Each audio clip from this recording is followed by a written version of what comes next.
The music that I made was very light in a lot of ways. Welcome to The Third Story. I'm Leo Sidran. And this voice... I didn't really see how it would connect in the United States. ...is me, 4 years ago on the occasion of the 50th episode of this podcast, talking to my friend Michael Thurber about my own life, musical development, and influences. There were occasionally singer-songwriters. I remember this conversation, and I remember when he asked me about the kinds of artists who I looked up to in college and my professional development as a singer-songwriter, as a creative person. I heard myself say... Duncan Sheik, I remember, was more or less a contemporary of mine. Duncan Sheik.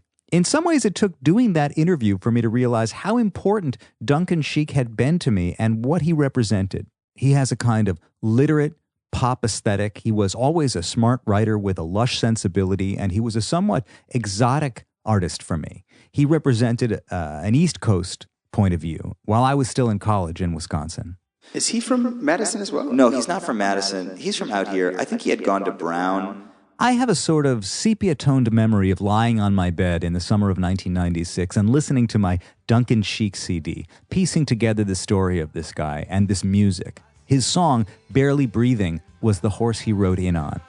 It was his hit. I am barely breathing, and I can't find the air. Don't know who I'm kidding, imagining you care. And I could stand here waiting, a fool for another day. I don't suppose it's worth the price, it's worth the price that I would pay. Barely Breathing was a real success. Top 20 on Billboard, it got played a lot on the radio, and it was nominated for a Grammy.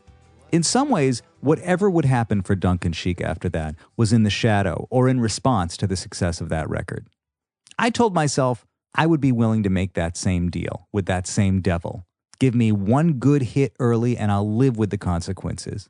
I was almost obsessed with that idea. Get your success over as soon as possible so you can just move on and live your life and not have to worry about chasing some impossible idea anymore. Over the years on this very podcast, I've explored that idea with some songwriters who had their own versions of the story. Jesse Harris, who wrote the Norah Jones hit Don't Know Why. Greg Holden, who wrote the Philip Phillips hit Home. Pat McDonald, who wrote The Future So Bright I Gotta Wear Shades for his band Timbuk 3.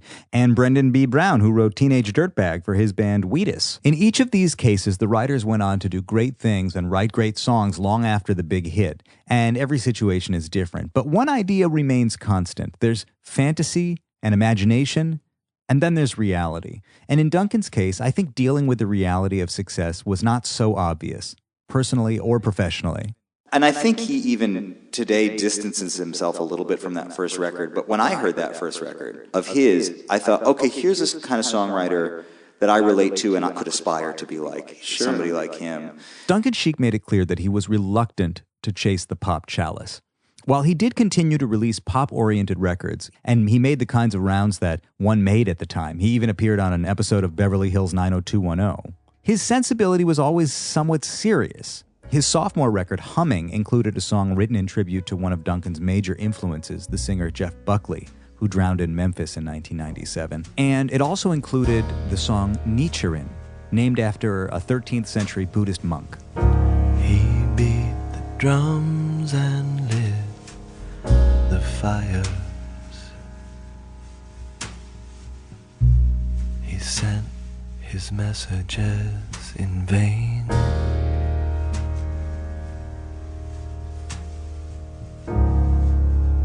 But the sound of his philosophy rose above the falling rain. Then he followed that record in 2001 with Phantom Moon, a loose tribute to another of Sheik's influences, the late singer-songwriter Nick Drake. That one was a collaboration with the poet and playwright Stephen Sater. Yeah, well, he's writing musicals. He's writing musicals Big now. time. He's got American Psycho up on Broadway right now. Right, and he wrote Spring Awakening, and I mean, he's incredible.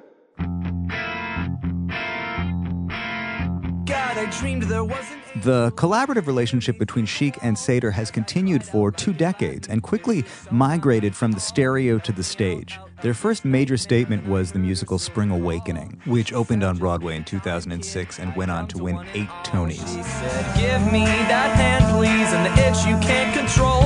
Let me teach you how to handle all the sadness in your soul. Oh, we'll work that silver magic, then we'll aim it at the wall. She said, love may make you blind, kid, but I wouldn't mind at all. It's the bitch of living. Just the bitch. Nothing but your hand. Just the bitch. Yeah, just the bitch of living is someone you can't stand. Each night it's like fantastic tossing, turning without rest. Spring Awakening was a kind of awakening in its own right, in the way it helped to modernize musical theater. The music was fresh and contemporary, and it helped to set the stage for future Broadway successes. It's hard to see the success of shows like Hadestown or Waitress, both with scores written by singer-songwriter turned musical theater composers, and not think of the influence of Spring Awakening. Duncan has continued to release a new solo record every few years, and the collection reveals him to be a constantly curious, creative person with an interest in electronic music, poetry and literature, Buddhism, celebrity, and the music of his youth. This month he released Live at the Cafe Carlyle, a small-format live concert recorded in the pre-pandemic playground of the Upper East Side, back when people actually gathered together, unmasked and unconcerned, to experience something collectively. The record, in many ways, is an encapsulation of his career. It includes some of the most famous songs from his artist and composer lives, as well as some of his favorite songs by other songwriters. Green plastic watering can, fake Chinese rubber plant, a fake plastic earth. We talked recently about his career, his songwriting, technology and music, how becoming a father has influenced his work, his life in COVID, and what it means to release music in these strange and trying times. Third-story.com is the place for all your Third Story needs. Sign up, subscribe, hit the socials, check the archive, including the aforementioned conversations, as well as nearly 200 talks with musicians, writers, producers, thinkers, and members of the creative class. As always, this week on the website, I have included a playlist curated based on our conversation, songs that we talked about, and music that we reference, and some YouTube video clips are there as well. Third-story.com for all that.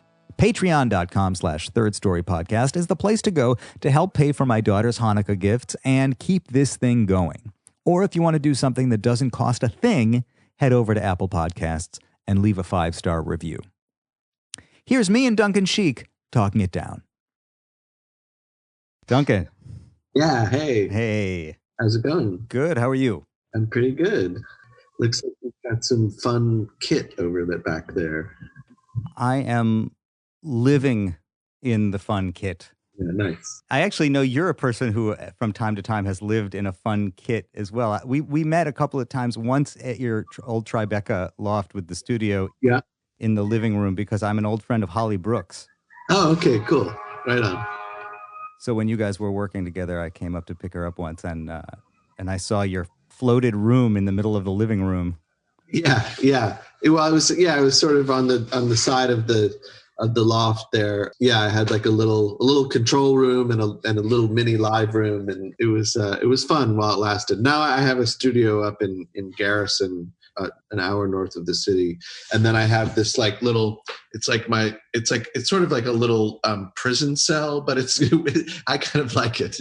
It's sort of very compact little setup here in the city. So I have these like various spots where I'll go depending upon what I need to do, you know. I mean, I was really taken when I saw that space in Tribeca because there was no separation. I mean, maybe I'm misremembering it a little bit, but my memory of it was, and the perception that I got was that there was very little separation between life and work. You know, they were happening at the same time. Yeah, that's true. That's very true. That the studio is right there, and you know the piano is right there in the middle of the space, and you know, guitars everywhere, and Yeah. So, I mean, for better or worse, it was like that. And, maybe now I guess I've compartmentalized things a little bit more, but I do feel like on some level, I'm just like always, fiddling with something in some fashion. And of course, technology being the way it is today, it's like I can have my laptop and a Arturia key step and just, do a lot with just that, or, have it's sort of like different levels of amount of gear. And so you just think about, oh, what can I do given that this is what I've got at my fingertips today? At the heart of it, I think you are a very, old school singer-songwriter, but I know that technology is also kind of informing a lot of your process. To what extent is gear connected to your process? Yeah, it's hugely connected to my process. I've always had a kind of a gentle and fun but competitive tug of war in my mind and in my heart, sort of organic instrumentation versus electronic instrumentation. And I think now there's a really healthy sort of détente there, or I should even say they have very good diplomatic relations, and a kind of a healthy hybrid is happening. But for a long time, it was sort of going one direction or the other. And, of course, when I started making records, I was kind of more in the organic mode, a little bit more. And the sort of electronic side of things was something that I was kind of adding to taste. Mm-hmm. But in terms of the gear itself, it's like, yeah, when I started playing guitar, I was 6 when I got my first guitar. And, it wasn't too long after that I got my first delay pedal. And it wasn't, maybe I was 9, and then, and then really quickly, I got my first monophonic synthesizer. I had a Korg MS-10 when I was 12, and then I got a 4-track when I was 14, and a Juno 106, which I still have, when I was 14, and a TR-909. It was a lot about the gear for me all the way along. And then, even at certain points where I was like, well, I just want that gear to be a 17-piece, string orchestra, or, woodwinds or brass or whatever it was, but it was definitely about the forces that were making the music. A guitar is a form of technology in its own right. I mean, it's all tools. They're all tools. Yeah, absolutely. Sometimes I watch people on YouTube, and they'll, the way they'll sort of like fetishize certain Les Pauls or whatever, certain, I saw these Explorers that like are worth like $1 million because, like there's only 22 of them or something. I don't think of guitars on any level like that at all. Like everything I've ever owned is just sort of like a player that has some character that I like about it. And it might be an actually really good instrument or not, but it just has to do with how it sounds in the recording.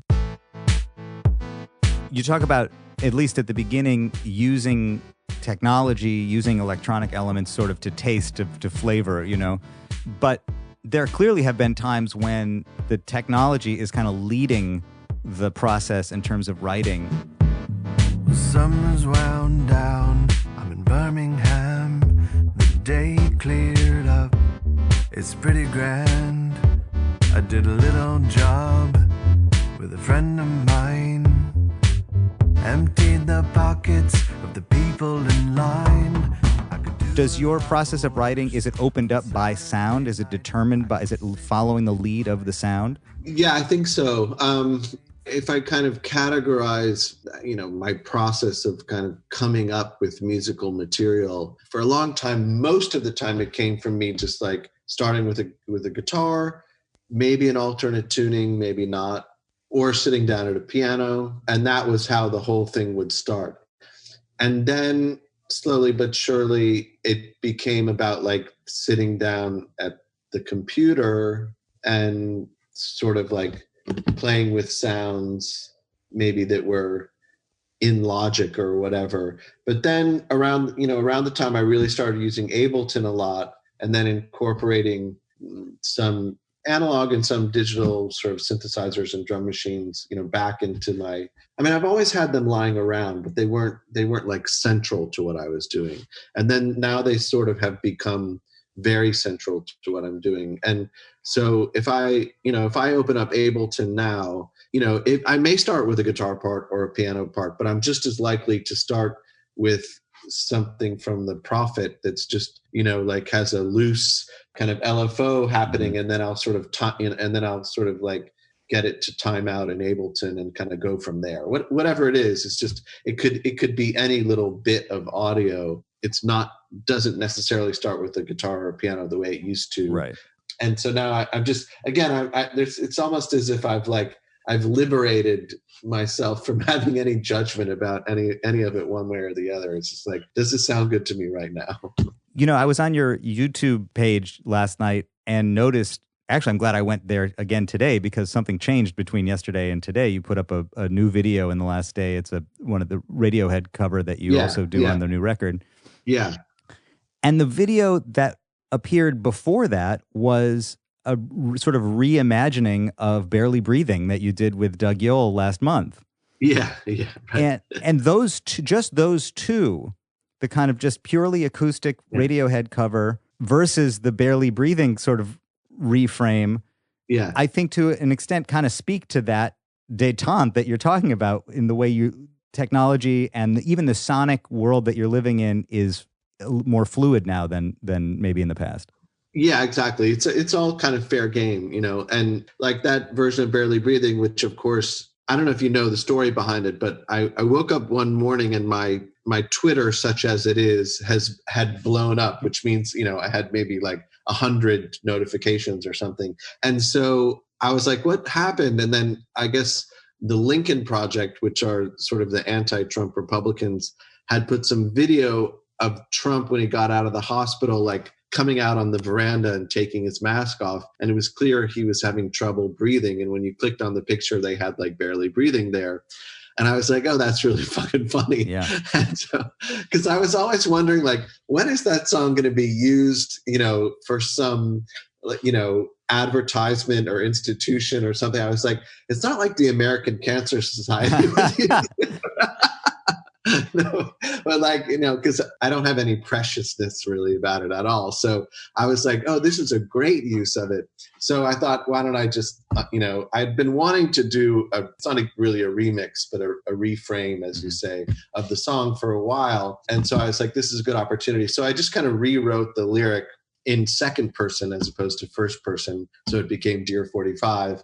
And then, I had been listening to some of these like drummers that I'd kind of seen on YouTube, these sort of young muso kind of kids stuff who are playing, playing live, but playing this sort of drum and bass stuff live in a really clever manner. And I was like, Doug, listen to this stuff. And Doug is really good with that kind of playing. Doug can really do anything. So he just immediately latched onto it. And it was like, okay, fine, we'll just take this approach. And again, it was like, really that song, it's sort of like a piano part that's just run through 5 or 6 kind of Ableton plugins, and then a Juno 106 through an Eventide pedal, kind of doing the big, diamonds. And there's a little bit of guitar and bass on it and Doug's drum part, and that's it. It's pretty simple, but it is using the technology. Yeah. You are barely breathing, and you can't find the air. I don't know who you're kidding. Imagining we care, and you can stand there waiting, a fool for another day. Do you suppose it's worth the price that we have paid? But you're thinking it over anyway. I think it's interesting to hear you say that you're not precious about the way that song is used or about that song, if I'm understanding, because you certainly have outgrown and outlived the success of that song at this point. But to have a hit that kind of follows you around through your life, especially when it's kind of your first statement, has always been interesting to me. And in fact, I don't know if I'm remembering this right or not, but the one time that I met you with Holly, I told you how much I liked the song and the record. And at that time, my memory was you sort of said, like, that wasn't the way I heard it, or I had some disagreements with the producer, with Rupert Hine at the time, and I felt that it was taken in a direction that didn't really represent how I saw myself. Something along those lines that I felt like maybe even made the shadow of that particular success that much more difficult to sort of carry with you.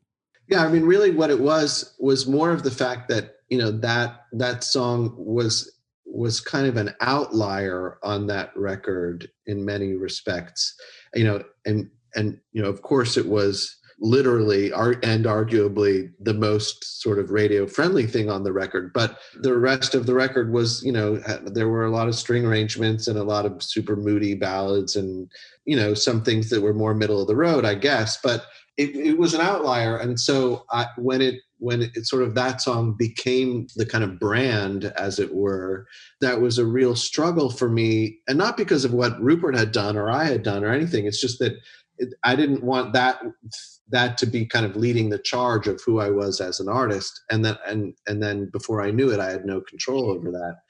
At that time, I was, the things that I was listening to in the early and mid 90s were, Jeff Buckley and Bjork and Radiohead. They weren't top 40 artists. Even my friends on Atlantic, who are all very nice people, but it wasn't necessarily my cup of tea musically.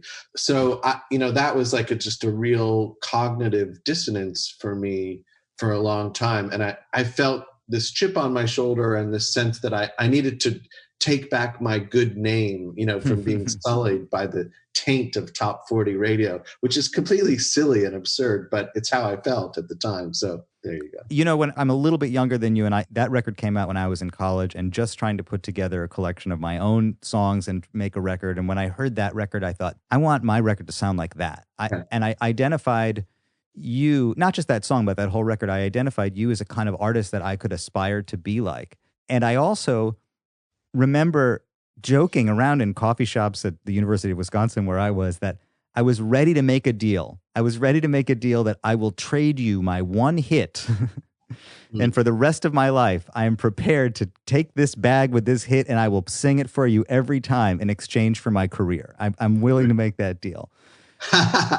Yeah. But hearing you talk about it, I realized that over time, maybe it becomes more comfortable, but it is a loaded arrangement. Yeah.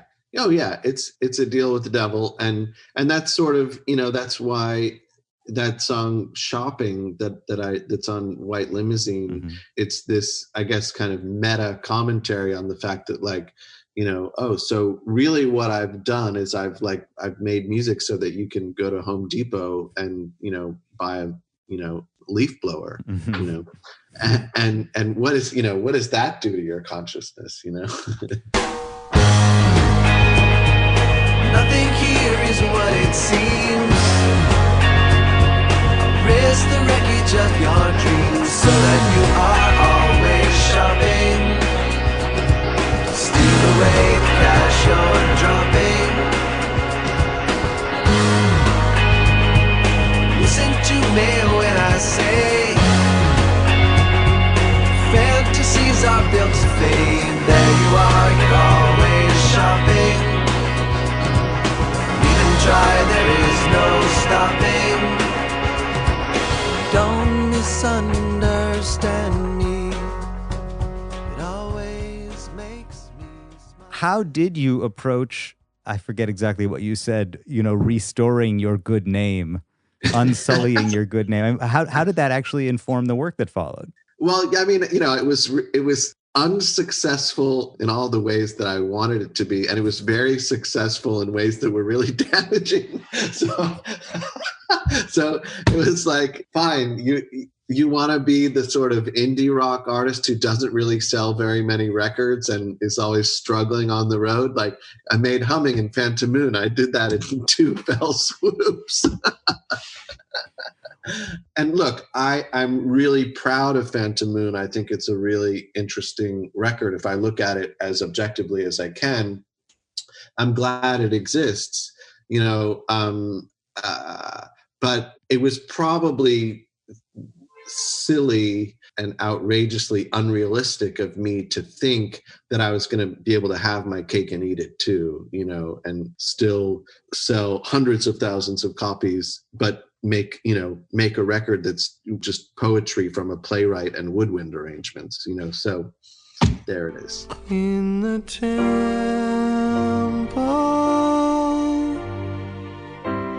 yesterday was a woman came to pray, couldn't say, couldn't see.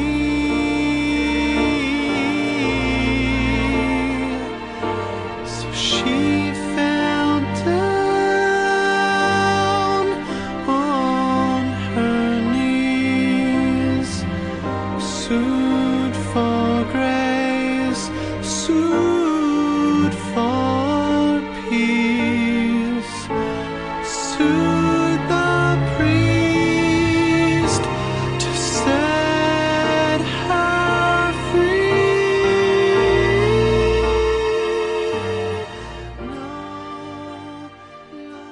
So that was like I guess you could say that was step one. But of course I was still sort of frustrated with everything that was happening, because whenever you have a big success, you sort of still assume that the big success is going to be there as well.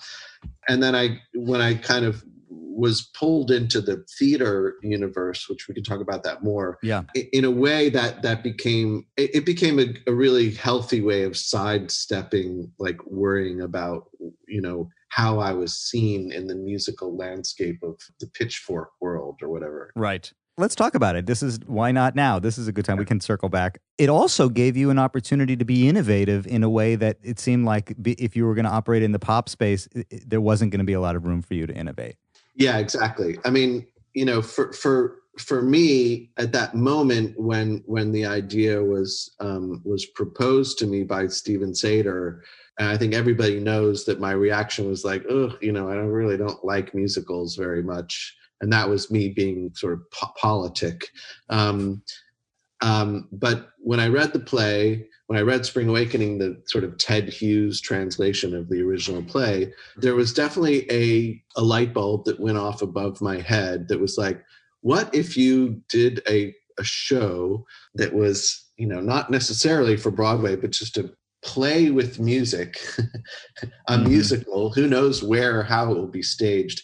But instead of the music coming from this very insular and specific musical tradition that was a sort of pop music river, and it sort of become a rivulet of an approach of how music functions in the context of a theatrical narrative.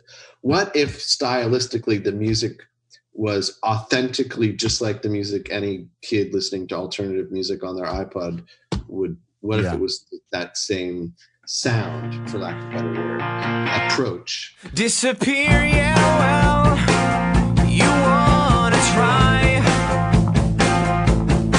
Wanna bundle up into some big ass lie. Long enough for them to all just quit. Long enough for you to get out of it. Yeah, you're fucked alright, and all for spite. You can kiss your sorry ass goodbye. In other words, there were musicals out there, as we all know, that were sort of, they were like musical music dressed up in rock clothing, but they were very ersatz, at least to my ear. So my whole goal was to make it sort of authentically alternative rock as I could. And in that process, that meant it was really about folk music and rock music and electronic music and 20th century classical music. It was about the sort of amalgam of these different things. Right. I was having a conversation with a friend. I'm not very familiar with the sort of the greater landscape of musical theater. I'm kind of a tourist. I mean, maybe more than some, but certainly not that deeply steeped in it. But I did see Spring Awakening, and I remember walking out of that experience and saying, I don't know what I'm talking about, but I don't think that existed before. I don't think that I've ever seen anything like that.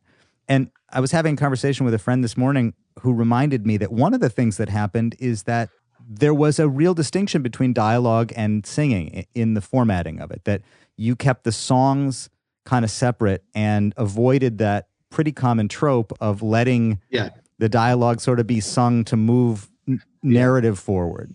Yeah. Right. The bleeding together of the two worlds. I mean, there is a precedent for it. It's really Brecht is the precedent. But it's not something that you saw in a lot of contemporary musicals. And even things like Tommy or Rent or whatever you want to say are the sort of antecedents, they still operated within the rules to a greater degree, I think, than Spring Awakening did. So yeah, that was, luckily it worked out. Beyond the kind of push and pull of the initial success of Barely Breathing and of your first record, were you a natural performer? Were you well suited to sort of that aspect of the pop world? No, no, it was really painful and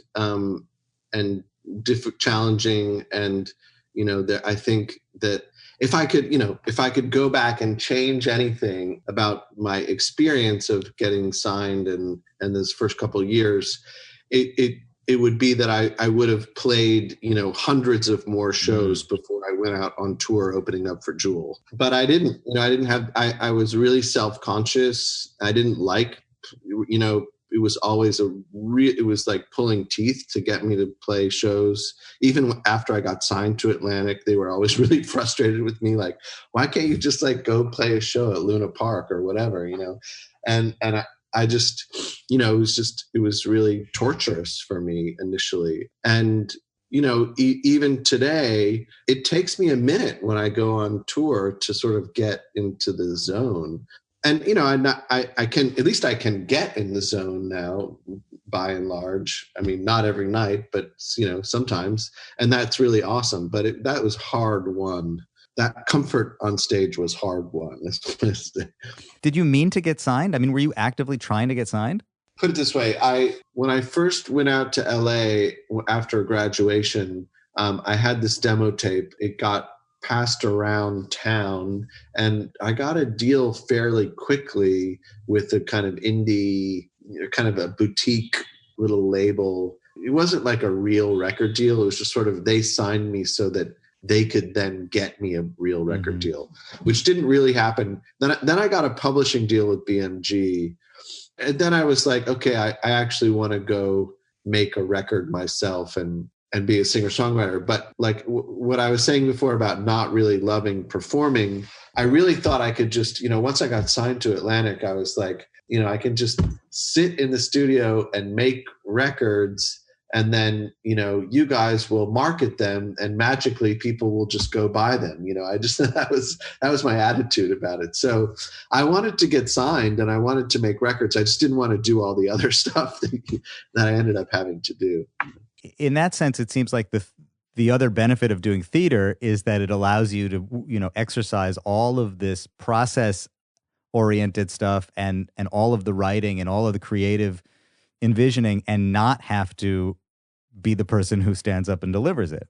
Absolutely. I mean, there's in a way almost nothing better than just sort of slipping into the third row of a show that's happening where you wrote the music and maybe the lyrics and just sitting there and sort of like experiencing it with a cocktail or not, or whatever. But, there's that's a very gratifying thing that you certainly don't get when you're having to perform. It's a problem in a way, because then when you do have to perform, it's like, oh shit, now I've got to do this, because it's so once you've written a show, it's sort of so low impact to the amount of work you have to do. Sometimes you have to go in and do stuff, recast things, or work with new musicians or whatever. But it's not a lot. It's not like touring. It's funny that you say it's low impact because when I was reading the history of Spring Awakening, it took you almost a decade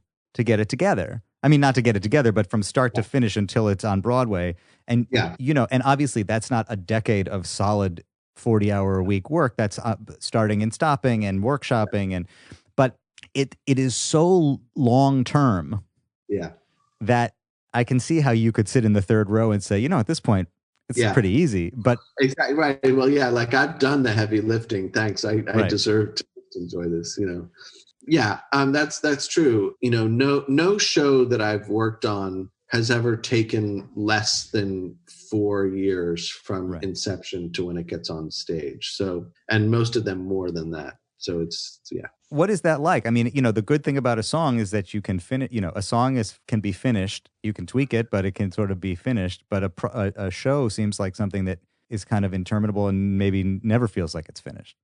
Yeah, there's a little bit of that. I mean, you know, again, the good news is that, like with Spring Awakening or even American Psycho, when somebody else does it, you know, if they want to change it, for the most part, it's up to that director and up to that team. I mean, they can't change everything. You know, they have to hew pretty closely to the source material, but what, you know, the nitty gritty of it and the details of it, that's kind of up to them. So again, it's a little bit, you know, it's that semiotics idea that Roland Barthes said. It's like the death of the author. You know, you just, once you've done the work and you throw it out there into the world, you know, whatever happens to it, that's you don't own it it's not you anymore, you know. I'm so glad that you brought that up, because I mean, my understanding is that you studied semiotics at Brown, that this has been in sort of underpinning a lot of your thinking from before you had an opportunity to experience that idea for real. Yeah. But that is so interesting that you had studied that idea and yet you still had to go through it yourself to put work out in the world and understand that it kind of doesn't belong to you.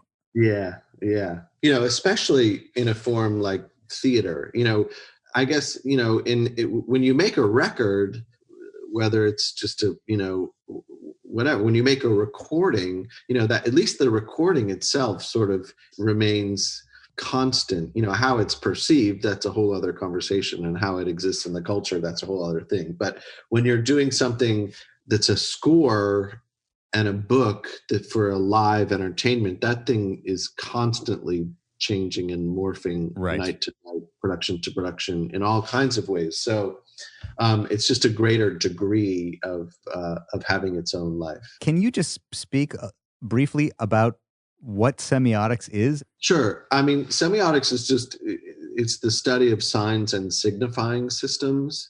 And it kind of comes out of a few different disciplines like linguistics and psychoanalysis and feminism and Marxism. And it's a pretty loose conglomeration of ideas and approaches and ways of looking at things. So, and certainly my experience with it, you know, when I was at school was kind of like, I'm going to take a course on 60s Italian cinema, and then I'm going to take a class where we make movies using Fisher-Price cameras. And then, I'm going to, be in the recording studio at Brown for 6 of my 8 semesters that I was there, and just like sort of write, arty pop songs. Anyway, it was just kind of like choose your own adventure in terms of what is the cultural product that you want to engage with, and either sort of be critiquing or creating, and then sometimes that process would fold in on itself. So is that an okay description? I mean, what it sounds like to me is a wonderful promotional tool for Brown University. Right. I don't know how much that happens these days, but in the 80s and in the early 90s, that was definitely that was a big part of its appeal. Yeah. I mean, choose your own adventure is apt. Yeah. You're obviously a very literate person, and your songs are very literary in their way. What is the relationship between literature and your literary life and your musical life? Well, I do read a lot. I've been, for whatever reason, during the pandemic, I know why. I have a 2-year-old daughter. And so during the pandemic, I would at least try and like take her outside for a walk every day, or like she's, in the stroller or whatever. And so I kind of got into Audible books. So I've been like listening to a lot of Audible stuff. But I recently got like the new Martin Amis book, which is really what he I guess he calls it auto fiction. So it's like sort of like a fictionalized memoir or something. And so I'm reading that as an actual book, which is really exciting. And I just ordered this book, Shuggie Bain, that just won the Booker Prize. I'm pretty Anglophile in my literary tastes. Zadie Smith. The same way I'm very Anglophile in my musical tastes. So yeah, I do read a lot, and I always have. But it's funny. I work with lyricists. Well, in particular, Stephen Sater, yes, who has a way deeper pocket and field of influences in terms of literature, where it's everything from the Greeks through Shakespeare, through Chekhov, through Pinter. He has a really sort of deep understanding and love of really classic literature. So I sort of feel like a lightweight compared to him. Yeah, but you reap the benefits. I do. Yeah, absolutely. I do. Yeah. And I think, he helped me, I think my own lyric writing had a tendency to be more, I don't want to say prose-like, but it didn't have as many of the qualities of poetry as maybe it does now, just having kind of spent time with Stephen and seeing how he works with words. And that was the good way that he rubbed off on me.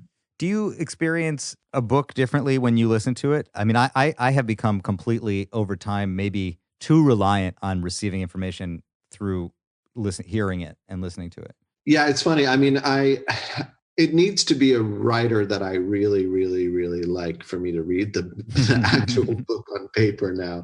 I mean, otherwise, I sort of just have to listen to it, on headphones or in the car or something, because I lose focus, and that's not a good thing. But if I really like the writer, then it's enjoyable to have the book in my hands. You said this thing, I'm so glad you said it, about being kind of an Anglophile in your musical influences also. And I hear something so British in your just disposition. And I think it even starts with your vocal approach. I think there's something that almost comes out, sometimes it feels Irish to me even. There's certain things that come out that feel like you must have picked them up from listening to those records. Yeah, I'm sure. I mean, I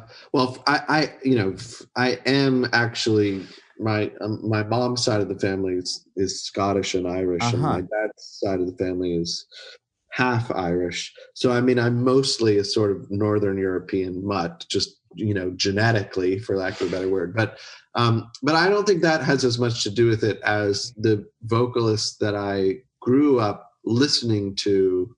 I mean, I'm trying to think of the American ones that had any sort of impact on me. I mean, I suppose to some extent, like on the folk side of things, again, I don't think these were big influences. They were just around. There's like the James Taylor side of things, and the Harry Chapin, Gordon Lightfoot. I mean, he's Canadian. Even like Jim Croce. I'm just thinking about like folk singers that and then, there's that set of things, which I wouldn't call them big influences, but they were in my consciousness. But then everything else is, again, I didn't start listening to Nick Drake until later, but he became a big influence. I saw it written and I saw it say, Bingo Moon is on its way. None of you stand so tall. Bingo Moon, gonna get you on the Bingo Moon. Yeah. There are people like Paddy McAlloon from Prefab Sprout, who, like, he had a sort of very Nick Drake approach to singing before I knew who Nick Drake was. Juicy dreams, life's a highway, too many roads, bypass my way, or they never begin. Innocence, common grief,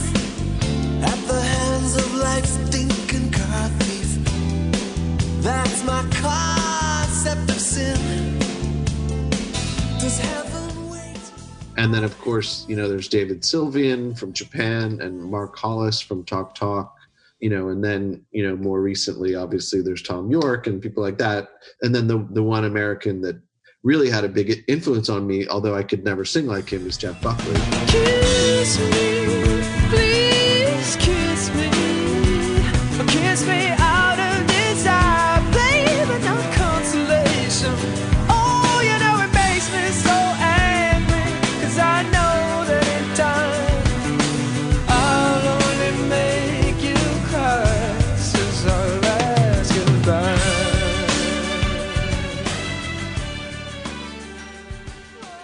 And where was Howard Jones and all of that? Well, no, Howard, that's really funny. I mean, he's like a friend of mine, so I kind of have to put him in a little bit of a different category. I mean, Howard he's like the nicest person in the world, and I think you sort of hear that in his voice in a way. And I certainly listened to his first record like a lot when I was a teenager. And Rupert Hine produced that record, so that was one of the reasons I was comfortable working with Rupert. You can look at the menu, but you just can't eat. You can feel the cushions, but you can't have a seat. You can dip your foot in the pool, but you can't have a swim. You can feel the punishment, but you can't commit the sin.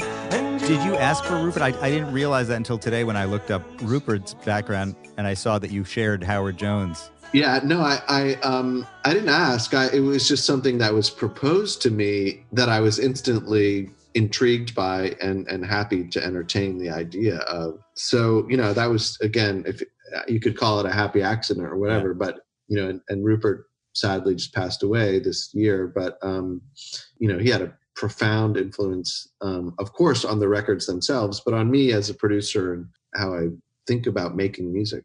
You talked about David Sylvian, and I have to say, I think I need to go deeper on Japan. The two records that I think are sort of fundamental to the band are "Gentlemen Take Polaroids" and "Tin Drum."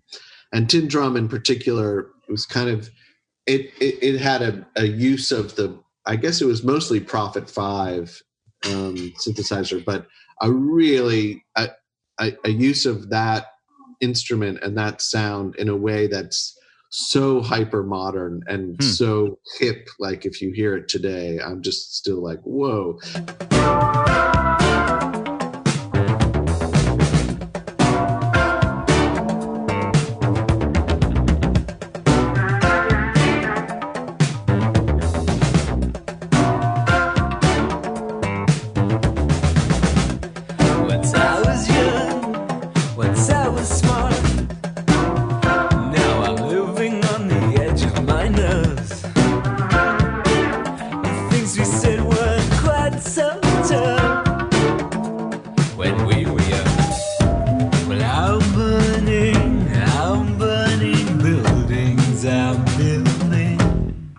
That the songs necessarily hold up even that well, but the approach to how they recorded it and sonically is amazing. We are here to talk about this record that you have coming out next week. Yeah, which was recorded live at the Carlisle 3 years ago, and on which you kind of bring together a lot of the elements that we have been speaking about until now. You revisit periods in your solo career in this concert. You also revisit some of the music from the musicals. Yeah. And you sing some covers of many of the people that you have mentioned today, from Tom York to David Sylvian. Yeah. And Depeche Mode. And it's also very interesting to experience a live recording in the sort of pandemic fog when nobody can go into a live to gather together. Yeah, I mean, that was totally the impetus for putting it out now. I mean, I did have it, sort of I had it in the closet for 3 years. I knew it was a good sounding recording. And I think we'd even done mixes of it. So I could have put it out whenever, but I just didn't, it just didn't, not that it didn't occur to me. It just never really felt like it made sense. And I was busy with other stuff. And then as this pandemic has unfolded and live music has, kind of ceased to happen for the most part, it just seemed like, oh, well, this is a very opportune time to put something out that is a tip of the hat to live music, That was sort of my perception of it when I first looked at it. I thought, this is a perfect time to put out any live tapes that you have. And it kind of takes on a deeper meaning because it feels nostalgic. It harkens to something. Live recordings in general do that. For me, you kind of imagine what is the space like and what was it like in the room. But even more so now. But as I considered the record today, I thought it actually tells a larger story, though, because it really speaks to a version of your life and career thus far that you would want to present in sort of one digestible, sitting. Yeah, well, that's good. I'm glad it does. I wasn't very conscious that I did that. It was sort of like, okay, we're playing in this relatively small room that has, it has a good sound system, but nothing, to write home about. And I knew there wasn't going to be really anything electric. Or electronic. There's some synth bass in there. Mm-hmm. I guess you could say that's cheating. But I knew it was pretty much the acoustic trio in this small room. So it's kind of like, I don't have the rock band. I don't have the string quartet. Mm-hmm. I don't have Ableton running. It's just, these are the forces that I have to work with. What are the songs that are going to make the most sense using these forces in this context? I think, again, I don't think I was super conscious that there'd be like 4 theater songs and 4 cover songs and 8 songs from the catalog, which is this very nice balance. I wasn't really even thinking about that. It's just that's how it shook out, which is good. I reach into my pocket. Some things I left behind. Nothing really happens in ways I can't define. Loose talk of hearts. There was this line in one of your songs that jumped out of the speakers at me, and it's interesting how things can just read differently at different times, but there's this line that says, nothing really happens in ways I can't define, which I think would summarize 2020 for me. I'll take credit for whatever prescience I see that evoked.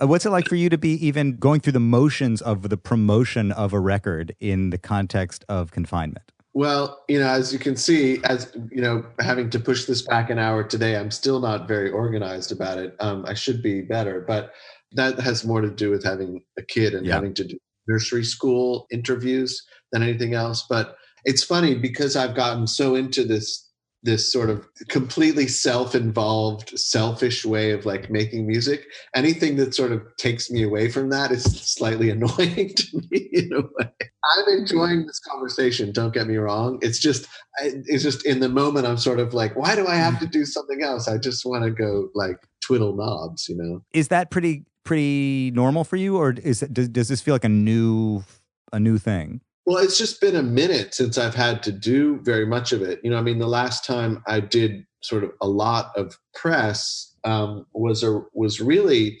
around the time of when Legerdemain and American Psycho were kind of, happening, which was, basically early 2016. And then, since that time, I've done a lot of theater stuff, but I wasn't having to do a lot of the press necessarily. I was working hard on the shows themselves, but so this, it's been whatever. It's been like 4 years since I've done a lot of these kind of interviews. Actually, I meant, is it new for you to be able to work on a musical project without any sense of what it's leading to? Of what it's leading to. Yeah, that feels new to me for sure. Really, for the past 10 years, 90% of what I've done has been, like around theater projects that had very specific goals and needs and deadlines and stuff like that. So this is sort of like it was back before I even got signed in a way. This year has been kind of an opportunity for everybody to, consider where they are in their lives and their careers and their work, whatever. I mean, we all had to kind of revisit our plans. How are you revisiting it? What has it done to your work? Yeah, well, again, two really nice silver linings for me. One is that I just get to spend more time with Inez, who, she's about to turn 2. So this is just a really fun time to hang out with her. And the music is a big part of that, whether it's just dancing, listening to, to whatever it is we're listening to, or, when I'm playing, she's inevitably kind of jumping, like literally jumping on the piano and playing it with her feet, or like trying to play the guitar if I'm playing guitar, or, I have one of these little Yamaha Reface CS keyboards, which is like, it's actually like the perfect kid synthesizer because the sliders are right there. So like whenever I'm playing with that, like she just goes crazy with it. It's very cute. So that's been really nice. But then in terms of my own work, like a lot of these deadlines that I was kind of sort of having to contend with for various theater projects, they went away, or they went underground, certainly. So I've been able to just kind of sit here and play and mess around and just come up with what's turned into probably 60 or 70 nascent bits. Well, and actually some of them are fleshed out. They're pretty close to being songs. But like a lot of just musical material that will, probably be my next record in some fashion, but it may find its way into other places too. But I've just been able to do it without any sense of expectation of what context it's going to be in, without any sense of like an imagined audience that I'm trying to please or something. It's just making music for the fun of making music and just making cool sounds and interesting chord progressions and, weird uses of the technology that are interesting to me in the moment. And that actually, I'm finding like I'm coming up with much more inspiring stuff with that headspace rather than the headspace of like, I'm going to write a hit song today. Do you have sort of musical bits and writing bits that you then have to sort of figure out how to marry? Well, so what's going on right now is I literally have been incapable of writing a single lyric for this entire time. So it's just, they're simply kind of, they're just sort of instrumental musical ideas that are, most of which are meant to have singing. But I'm being very patient and I'm just like that, when that comes, maybe, I don't know, maybe I need to go to Costa Rica and do a bunch of ayahuasca and then I'll come up with some lyrics or something. But I'm half joking, but I right now I'm just, when those ideas come up, they come up and I'll contend with it then. But for now, I'm really enjoying just this thing of sitting here with the various pieces of gear and coming up with ideas. I have to say, I'm somewhat relieved to hear you say that because pretty much everybody I've been talking to is telling me the same thing, that it's very hard to figure out what to say right now. Yeah. And so when you said you had 60 musical bits, that's kind of what I was getting to is, are they lyrical bits? Because if so, you're the only one I know. I know it's tricky because I've always had a really difficult time writing songs that are remotely topical. I mean, in a funny way, like rewriting Barely Breathing is like sort of, for Donald Trump, it's the most topical I've really ever been and the most overt I've ever been about anything. It's like, I remember when people, 20 years ago, when people like wrote their 9/11 album or whatever, like that would never be comfortable for me to do something like that. And I certainly wouldn't, just the idea of doing like the pandemic record. Like I get it that some people are in their room and they're like, okay. And I have friends who've done this. So they just made like an instrumental record and just put it out, which I think is totally cool and makes a lot of sense. But for me, it's just kind of like, I'm just going to shore up ideas. And at a certain point, I'm sure, a different part of my brain will start working and I'll come up with some lyrical ideas. But again, it's weird it's because of what's happening in the world right now is so kind of heavy, both environmentally with the pandemic and politically, if you're just writing things that are super personal, they sort of seem pointless and meaningless.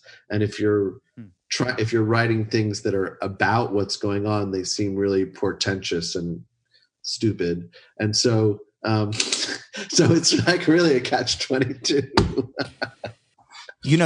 I know you half joke about going to take a ayahuasca trip to open up your mind. Yeah. But one thing that is known about you and your relationship with your mind is that you have been I don't know about your daily routine now, but you have been an active practicing Buddhist and a meditator for a long time. Yeah.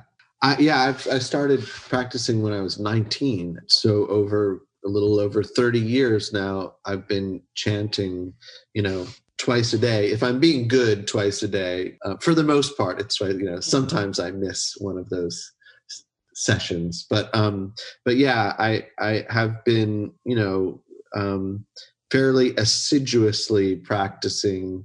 In a funny way, that's maybe a third positive aspect to the pandemic for me, is that I've been forced to sort of contend with it a little more seriously these past few months.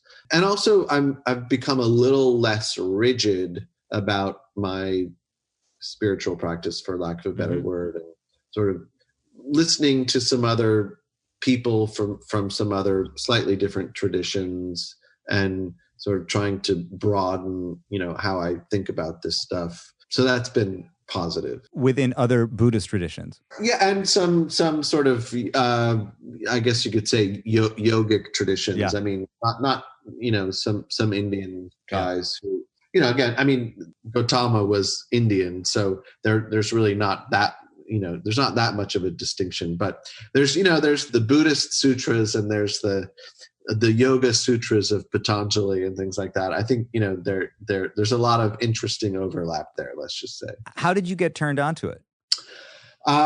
Very long story short, I was studying it my freshman year in college. I was studying Eastern religions generally. And then I went out to Los Angeles for the summer between my freshman and sophomore years. And I was just staying in this little bungalow with a relative of mine, and it's actually my mother's cousin, and she had been practicing Buddhism since the early 70s, and we sort of engaged in this series of conversations and debates, and then I just sat down one morning and started chanting, and have been doing it ever since. It's really astounding to me to think that has, through this whole abridged arc of your life or professional life that we've looked at, has been your companion. Yeah, absolutely. I attribute, a lot of my ability to navigate the difficult aspects of my career, as it were. I definitely credit my Buddhist practice with helping me sort of deal with that. Or let's put it this way: like if I hadn't been practicing, things would be way messier than they currently are. And trust me, they're messy enough. I heard a rumor that you have a kids project. Oh yeah, so it's true. I did write a little a sort of suite of songs for Inez last summer and recorded them. It's kind of 10 songs, and there were 10 kind of pieces of artwork that went along with them, kind of illustrations, for lack of a better word. And then I sort of created this little tissue of narrative to tie them together. And so it's kind of like a kid's book with music that, hopefully will see the light of day in some fashion. It's being shopped, for lack of a better word, right now. So we'll see if somebody bites. When my daughter was just born, she's 9 now. When she was just born, we listened to the Elizabeth Mitchell records. And although I didn't ever really get deep into the Lisa Loeb records, I know she did that as well. And I also know that was one of your early gigs, was playing with the two of them. Yeah. So this sort of completes the trio of the three of you who have crossed over to the children's space. Yeah, totally. Obviously they've done it with enormous success, and I'm the new kid on the block. But but I really like the songs. I'm really hoping, like, if I don't get a kind of a proper sort of deal, I might just sort of self-release it and sort of self-publish it. That's like a lot of work, so I'm trying to do it the easy way out first. Did you assume always that you would be a dad? Well, I will say we did actually try for a pretty long time, and we were very, it was definitely a pretty tough couple of years, not to get too deep into it, but let's just say when Nora did actually get pregnant in 2018, it was a huge relief and very happy moment. So in a sense, I had been kind of getting ready for it for a few years, but was I ready for it? No. Was anybody ever ready for it? No. Well, no, but I mean, you had been on quite a journey already. You were in your late 40s at that point. Totally.